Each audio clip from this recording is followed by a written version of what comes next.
Salary کو salary کیوں کہا جاتا ہے؟ ایک دلچسپ تحقیق۔ دنیا میں ایک ایسا وقت بھی گزرا ہے جب نمک یعنی سالٹ کرنسی کی حیثیت رکھتا تھا اور لوگ نمک کی ڈلیاں دے کر کھانے پینے کی اشیاء خریدتے تھے۔ اس دور میں نمک اس قدر اہمیت رکھتا تھا کہ چین کے بادشاہ احسویو نے 2200 قبل مسیح میں نمک پر باقاعدہ ٹیکس عائد کر دیا تھا۔ یونان کے تاجر نمک کے عوض غلاموں کی تجارت کرتے تھے۔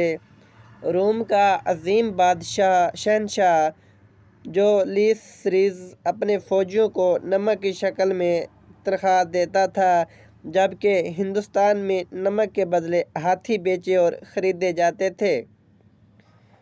ہم لوگ انگلش میں تنخواہ کو سیلری کہتے ہیں۔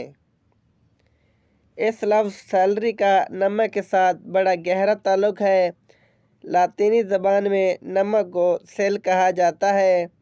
زمانہ قبل مسیح میں غلاموں اور ملازموں کو کام کے بدلے نمک دیا جاتا تھا۔ یہ نمک اس دور میں سالاری کہلاتا تھا اور یہ لفظ آگے چل کر سیلری بن گیا۔ آج آپ کو مہینہ بھر کی محنت کے بعد جو تنخواہ ملتی ہے،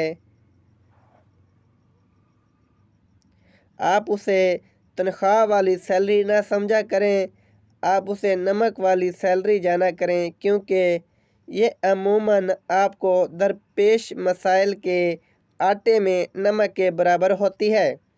اگر میری آج کی یہ سٹوری اچھی لگی ہے تو چینل کو سبسکرائب کر کے بیل آئیکن کو پریس کر لیں تاکہ ہر نئی آنے والی ویڈیو کا نوٹیفیکیشن بآسانی آپ تک پہنچ سکے۔ شکریہ۔ اللہ حافظ۔